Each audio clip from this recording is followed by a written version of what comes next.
Médecine Augmentée vous ouvre les portes cette semaine d'une salle d'intervention de nouvelle génération. Une salle hybride qui combine les conditions d'asepsie propres au bloc opératoire aux techniques d'imagerie de pointe. Cet équipement répond à l'essor de la chirurgie mini-invasive guidée par l'image. Illustration à l'hôpital Marie-Lannelongue au Plessis-Robinson avec la pose d'une endoprothèse aortique abdominale réalisée par le professeur Stéphane Hollon. Autrefois, vous aviez des salles de bloc opératoire où il y avait de l'imagerie de mauvaise qualité, ou il y avait des salles d'imagerie où on n'avait pas les conditions d'asepsie, c'est-à-dire où il y avait des risques d'infection. Donc les salles hybrides nous permettent de faire de la chirurgie dans les meilleures conditions, mais aussi d'avoir l'imagerie, les dernières applications d'imagerie avancée, et notamment ce que vous avez pu voir, la fusion d'images. Donc la fusion d'images, ça correspond au recalage des images du scanner qui a été réalisé avant l'intervention sur les images de radio au bloc. Donc en fait on se retrouve avec en 3 dimensions l'image de l'aorte et on peut naviguer dans cette aorte et dans ses branches sans avoir besoin de faire de rayons de façon intempestive et sans surtout avoir besoin d'injecter des produits de contraste dans l'aorte. Et ces produits de contraste qui normalement nous servent à nous repérer sont toxiques pour les reins. Donc le fait d'utiliser la fusion, on est précis, en plus c'est une imagerie en 3D et on diminue le nombre de rayons qui sont potentiellement dangereux pour le patient et pour l'équipe soignante et donc le produit de contraste qui abîme les reins du patient.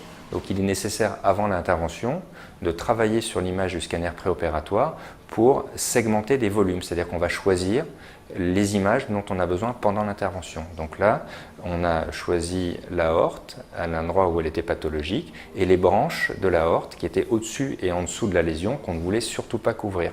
Et donc on a mis des marqueurs à ce niveau-là et on a utilisé cette information pour nous guider pendant l'intervention. En fait, on réalise un recalage qu'on appelle 2D, 3D. Donc en fait, on va faire de face une imagerie du rachis, de la colonne vertébrale, puis on va la faire de profil et on va utiliser l'image du rachis sur le scanner préopératoire et on va la recaler sur cette image que l'on vient de faire. Ah, par contre, ce n'est pas précis à 100%, ce qui fait qu'au moment où j'ai monté la prothèse sur le guide rigide, dans son lanceur, j'ai effectué une petite injection pour vérifier que le recalage était précis. Pourquoi ? Parce que mon lanceur et mon guide, pour pouvoir monter la prothèse, sont assez rigides et modifient un petit peu l'anatomie. Donc il faut être sûr au moment de larguer, quand on doit être précis au millimètre, il faut être sûr que le recalage corresponde absolument à l'anatomie du patient et c'est pour ça qu'on fait cette petite injection.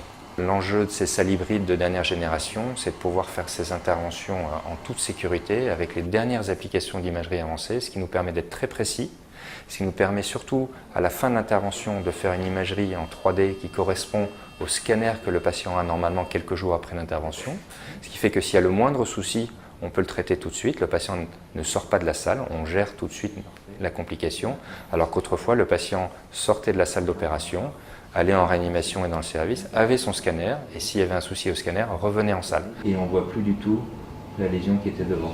Donc là aujourd'hui, une imagerie 3D à la fin de l'intervention nous permet de vérifier la réparation et s'il y a le moins de soucis, de corriger le problème.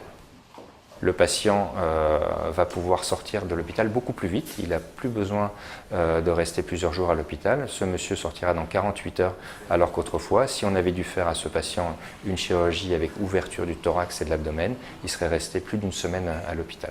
Et surtout, il va retrouver une autonomie tout de suite puisqu'on n'a fait qu'une petite incision au pli de laine alors qu'autrefois, on aurait fait une incision dans le thorax et dans l'abdomen. Dans cette salle d'intervention sont également réalisées des fermetures d'auricule gauche ou encore des TAVI, procédure de remplacement de valve aortique par voie percutanée. C'est la fin de cette émission, merci de votre fidélité. Rendez-vous le mois prochain pour découvrir de nouvelles innovations médicales.